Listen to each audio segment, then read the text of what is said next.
What's going on, guys? Welcome back to the channel. It's Professor Anime coming back at you with another video. In today's video, guys, I'm here to bring you all my review of Berserk Volume 6.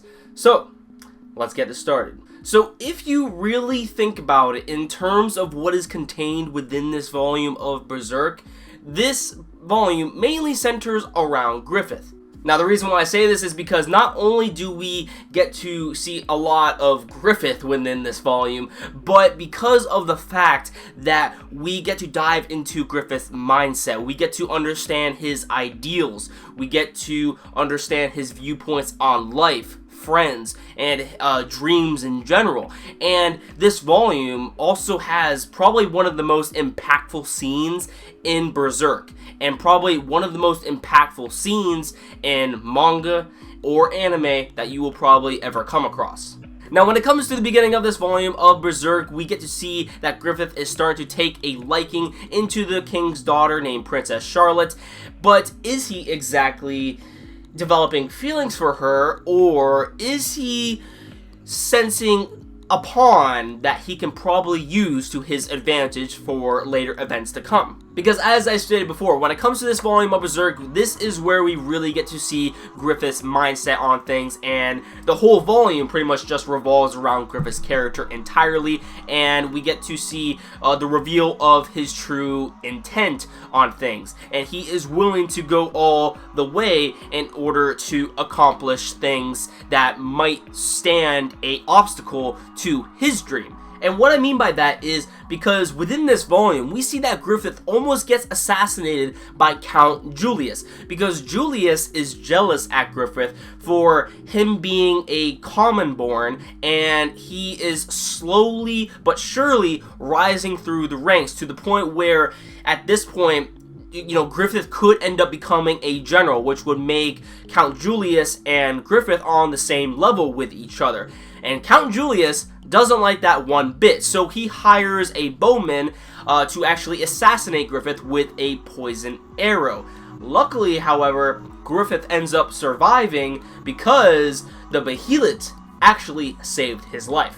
So because of this, we get to see that Griffith ends up ordering Guts to assassinate Count Julius, pretty much just to get back at him, because if Count Julius had a failed assassination attempt to try to assassinate Griffith, later down the line there will be other instances in which Count Julius will try to assassinate Griffith once again, and he will try to do it repeatedly until he actually is successful at this.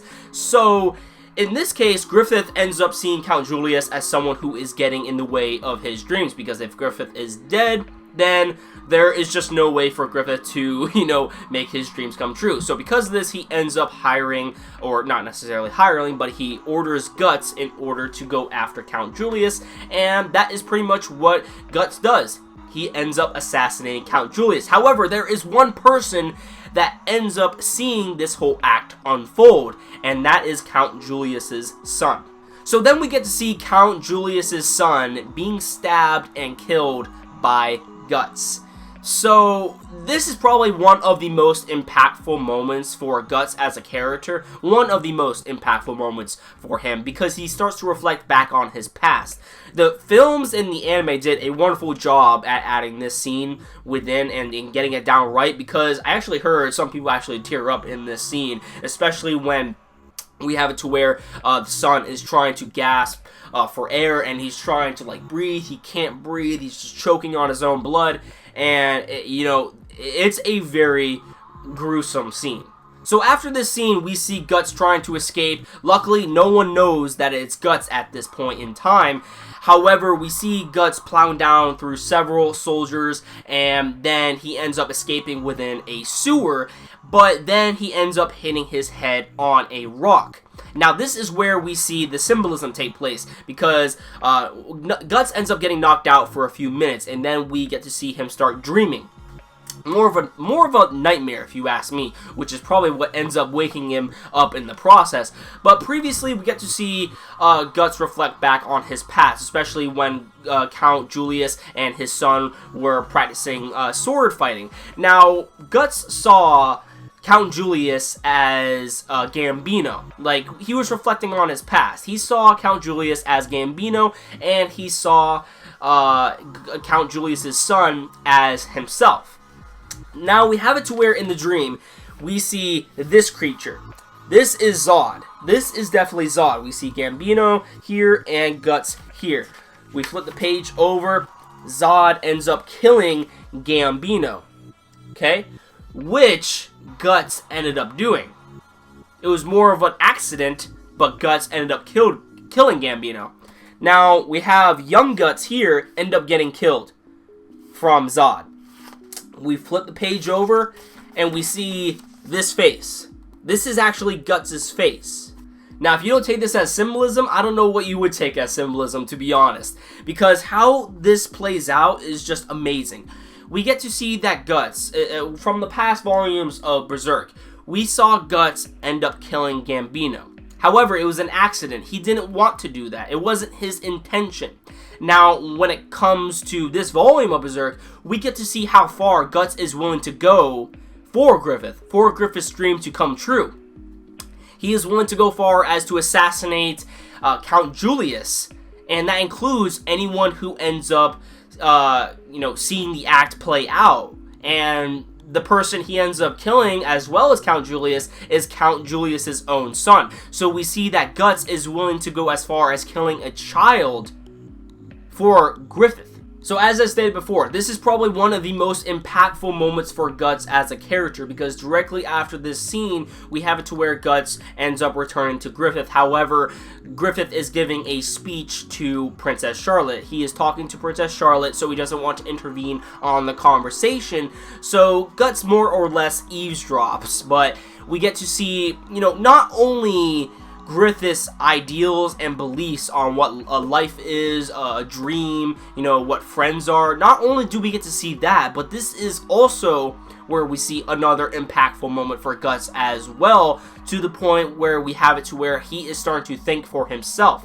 We have him start to develop a sort of mind change after hearing Griffith's speech. Now I'm going to read a little bit here of Griffith's dream, so just bear with me. So Griffith right here is talking about dreams.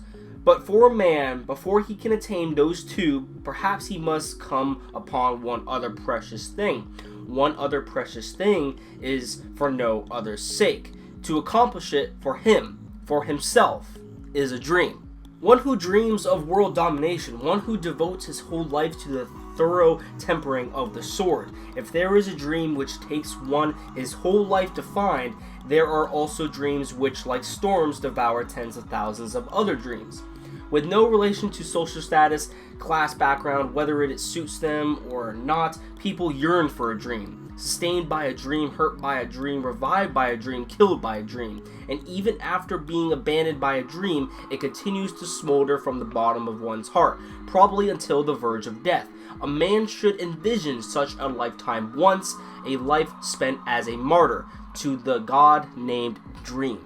Ultimately, to be born and to then simply live for no better reason. I can't abide such a lifestyle. So we get a really big breakdown on Griffith's beliefs on what a dream is, and this really affects Guts, especially to what Griffith said at the last part of what he said of what he believes a dream is.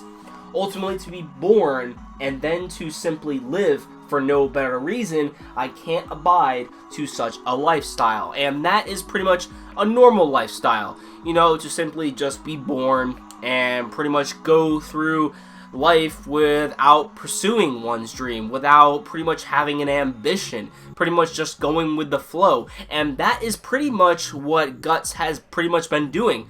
Pretty much just been living by the sword, and he is willing to die by the sword. He even states in past volumes that it feels more natural for me to swing this sword around, and that has pretty much been what Guts has only known. Guts has never had an ambition or a dream at all. So this really affects Guts. However, what probably affects Guts the most is what Griffith describes as a friend. We have it to where Princess Charlotte is talking to Griffith, saying that, I imagine all your friends too must have come so far with you, attracted by that charm.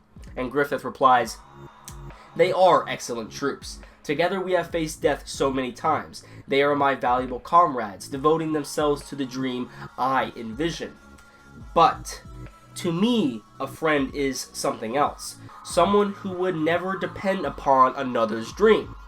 Someone who wouldn't be completed by or compelled by anyone, but would determine and pursue his own reason to live. And should anyone trample that dream, he should oppose him body and soul, even if the threat were me myself. What I think a true friend is one who is my equal." Yeah, so that's some deep shit that Griffith is saying right there. So we get an understanding now to what Griffith believes as what a dream is and what true friends are, and this really lays an impact on Guts. And, you know, through Guts' past years throughout the Band of the Hawk, he has grown to like Griffith and sees Griffith as a friend, and is willing to go the extra route to actually accomplish Griffith's dream. He is willing to help him out. But Griffith sees his troops just as troops, not really as a friend. And Guts is put off by this because he sees Griffith as a friend, but Griffith doesn't necessarily see Guts as a friend at all. If anything, probably the only thing that Griffith sees Guts as is pretty much just another pawn to add to his collection, to pretty much be advantageous to the Band of the Hawk. So we have it to where Griffith now says also, someone who would never depend upon another's dream. And as we know, Guts is pretty much willing to go the extra route for Griffith's dream to begin with. Someone who wouldn't be compelled by anyone, but one who would determine and pursue his own reason to live. As I stated before, Guts doesn't have an ambition. He doesn't have a dream himself. He has only known to live by the sword and to die by the sword. So as I stated before, this pretty much concludes, this scene concludes, you know, Guts' overall change in character. He is starting to think for himself, and you know, it seems that Griffith has had a positive outlook on him, but also a negative one as well. At least when it comes to the earlier volumes of Berserk, but we will get to the explanation on that, why he has really made a negative outcome on Guts' life in the later volumes. And pretty much the rest of the volume shows the battle between the Band of the Hawk and Adon. However, this isn't the final battle between them, and we also get to see Casca's past. We get to see how exactly she ended up meeting Griffith in the first place, which was pretty neat. And also we get to see some sort of development with Casca as a character, as she is now starting to open up toward Guts slowly but surely. So yeah guys, that about does it for my review of Volume 6 of Berserk. I will try to make a review for Volume 7 as soon as I can. So yeah, let me know what you guys thought about this volume of Berserk. What did you think about Griffith's speech? Did it lay an impact on you? Because, you know, it did sort of leave an impact within the anime community. So, I mean, if you guys want to let me know your opinions down below on what you think about Griffith's overall dream is, and if it impacted you in any way, that would be pretty cool to hear. So let me know your thoughts in the comments down below. And of course, if you like this video, don't forget to drop a like. I greatly appreciate it. And if you want to stick up to date to my future content on this channel, as well as possibly seeing more Berserk volumes, then I highly recommend you hit that subscribe button down below, and you will never miss a video from me. That about does it for this video, guys. Love you all, and I'll catch you all in the next one. Have a great day.